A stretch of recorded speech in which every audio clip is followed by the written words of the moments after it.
September is National Recovery Month, so it is an important time for us to pause and talk about all the different ways you can get help or somebody in your life who you love who is struggling. Between 2019 and 2020, opioid overdose deaths here in South Carolina increased by 60%, a stunning number.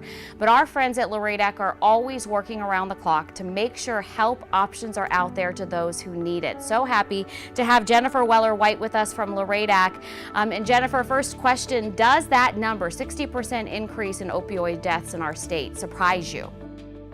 You know, Andrea, it doesn't surprise me, but it does definitely scare me, which I'm sure it does for most people who hear that number. And tell me this, because I feel as though it might be a lot of misconceptions when it becomes, comes to opioid abuse. What does opioid abuse look like? Oh my gosh, it can look like a number of things. And the first thing I always want to stress to people is it may look a lot different than you think. The second that we start thinking to ourselves, not in my community, not in my school, not in my home, that's when we really start missing things. Most opioids that people have access to are prescription opioids. And so that really gives us a false sense of safety, thinking, oh, if I'm taking something that's prescribed to me or something that would be prescribed to someone else, then that must mean that it's safe for me to do. And we know that's often not the case.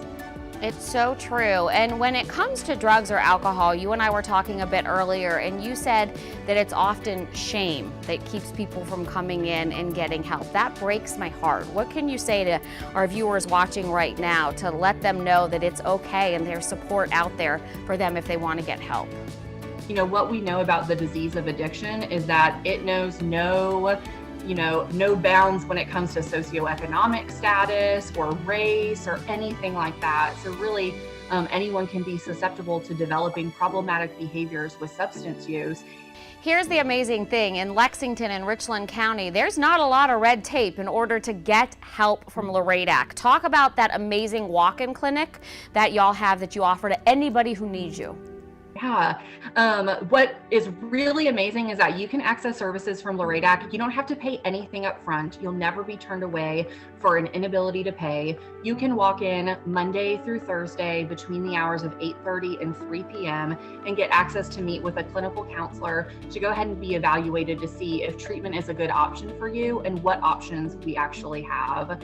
Another thing that's really important and amazing that we have right here in the Midlands is that we do medication-assisted recovery.